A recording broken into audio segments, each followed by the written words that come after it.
Inatasan po ng Justice Department ang NBI na imbestigahan ang pagkalunod ng dalawang atleta ng Ateneo de Manila University. Ang ina ni Rene Baterbonia nakukulangan pa raw sa narinig na paliwanag ng mga kinatawan na eskwelahan.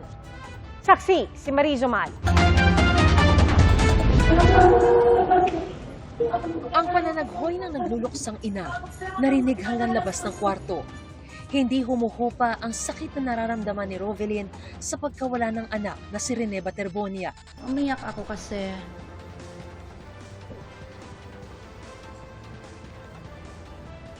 sinabi nila na aksidente lang daw, and then hingi din sila ng sorry sa akin. Pero yun, sabi ko, hindi may babalik yung sorry sa anak ko. Hindi na mabubuhay yung anak ko sa sorry niyo.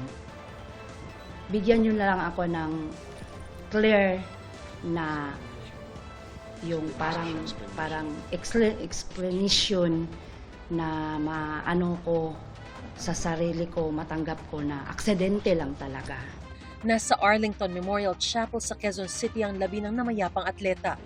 Kasama sa mga bumisita ang mga kapwa niya atleta sa Ateneo Blue Eagles. Ipinagluluksa rin siya ng mga dating kasamahan sa team. Napakasakit kasi teammates ko siya sa Davao. Para ko na siyang brother eh. Napakabait kasi ni Bobet. Tapos yun, nung nalaman namin, gano'n lang nangyayari sa kanya. Nakuha na sa drone video na ito ng Aurora MDRRMO ang mga sandali ng maiahon sa pagkalunod sa dagat nitong Lunes si Rene at kapwa niya manlalarong si Divine Adili. Naroon sila noon sa isang resort sa Dipakulaw, Aurora para sa team building ng varsity basketball team ng Ateneo de Manila University. Makikitang pinagtulungan silang madalas dalampasigan matapos matagpuan sa mas malalim na bahagi ng dagat. Kanina'y nakausap din ng ina ni Baterbonia ang mga coach mula sa Ateneo Blue Eagles. Paliwanag daw nila. 2:40 daw yun nangyari. Tapos 30 minutes din po yung naahon daw yung anak ko, 30 minutes. So, and then, nabalitaan nila ako is 1 hour pa. 1 hour pa nila ako nabalitaan. 1 hour, 4:30 kasi yung pagtawag nila sa akin. Tapos, nung nagtawag, messenger lang, sabi lang sa akin nga, ako po si Coach Epok. Then, yung anak mo po ay na-aksidente, si Rene, na-aksidente po siya, nalunod. Nakukulangan daw siya sa paliwanag ng Ateneo de Manila University. May kulang sa explanation nila. Pero hintayin ko na lang muna yung ibang coaches na para ma-explain nila sa akin kung ano talaga ang nangyari. Yung mga info, kulang, and then kulang yung pag nila sa akin, pagpahibalo ba? Pagpahibalo sa ako, ako nga parents, kulang. Kahapon, nabanggit ni Rovelyn na may mga weights daw na nilagay sa kamay at paa ng anak na posibleng itinalunod. Tinanong din daw nila ito sa mga coach. Wala daw linagay dito na mga weights. Wala. Sabi niya. And then, aksidente lang daw talaga yung nangyari. Tapos, sinabi ko lang sa kanila nga, aksidente yung nangyari dahil sa kakulangan nyo. Kasi, punta kayo dun, wala kayong rescuer, may medic daw sila per first aid lang, ganyan. And then, 30 to 20 minutes ang dito sa beds hanggang patungo sa ospital. Siyempre, layo na. Then, sinabi nila na may mga coach naman daw na doon para magtulong sila para pero hindi daw talaga nila na-rescue na talaga. Aksidente lang daw talaga. Tinanong namin kanina, tinanong ko coach to coach kung ano ba. Sabi nila wala naman daw.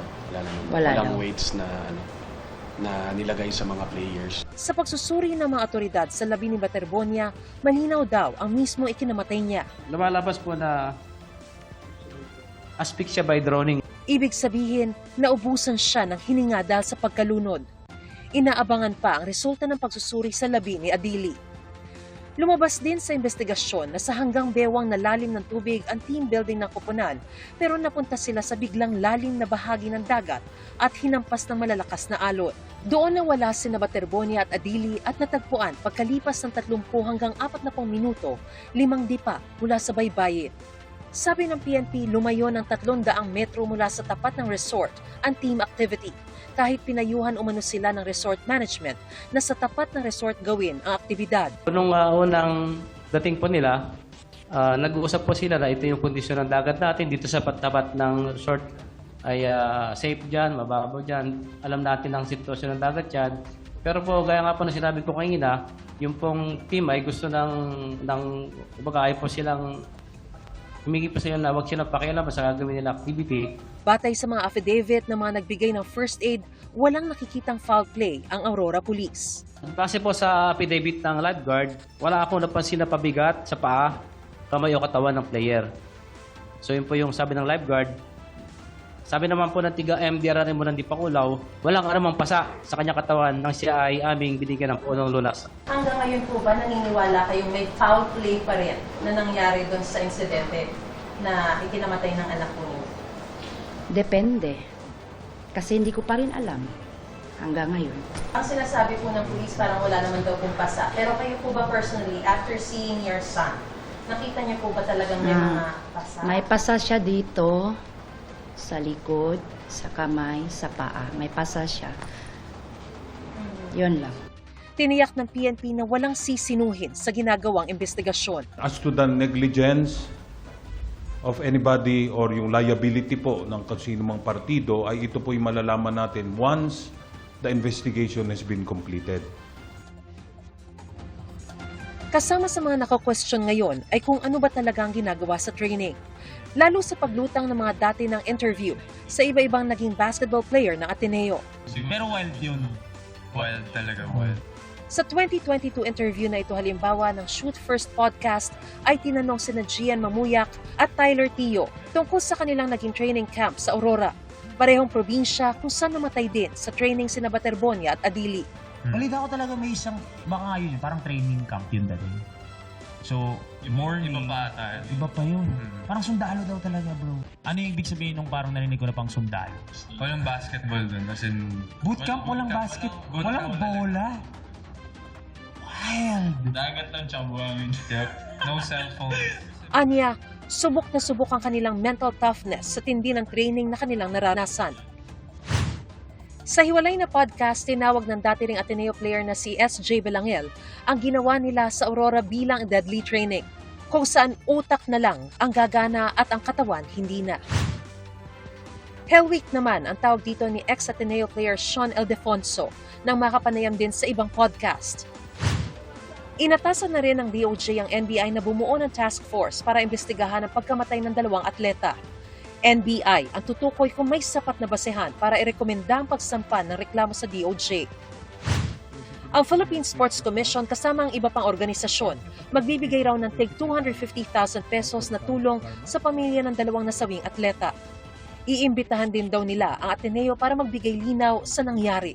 I don't think it's prudent right now to rush. And besides, may initially ang first line na namin is really through the representatives, no, to hear their side. May protocol kaming sinusunod. What is important po is now we are given the opportunity to review saan ba yung mga loopholes sa bawat patakaran ng bawat ahensya.